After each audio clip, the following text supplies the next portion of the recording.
Hey folks, I've got my EGO brand battery-powered cordless weed eater, and this is the power load variety, the automatic string load. I'm going to show you how to replace the string.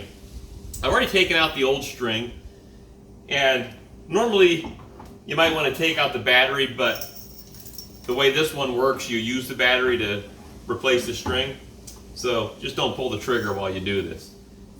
What you need is a 13-foot piece of string, new string, 0.95 diameter or smaller. This is 0.80. I had some lying around. I'm going to show you how this works. So 13 feet long.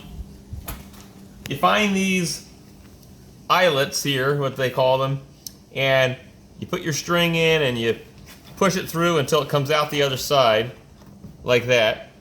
Sometimes you might have a problem where it doesn't want to come through the other side, in which case just press this button once until the motor spins it real quick, and then it should align it on the inside.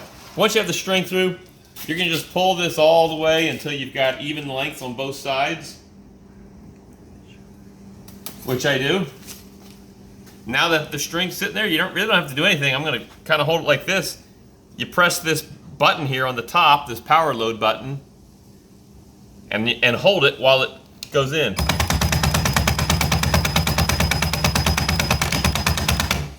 And you want to make sure you let go of it before it goes all the way in. And I must not have had it exactly right because those lengths are a little bit off, but it's fine if it's shorter than this cutting line. In this case, this one's longer. I'm going to take some pliers and cut that off, and I'll extend this outside. What I'm going to do now here is spin it, tap it on the ground, make sure the string extends. If it extends right, then we're back in business.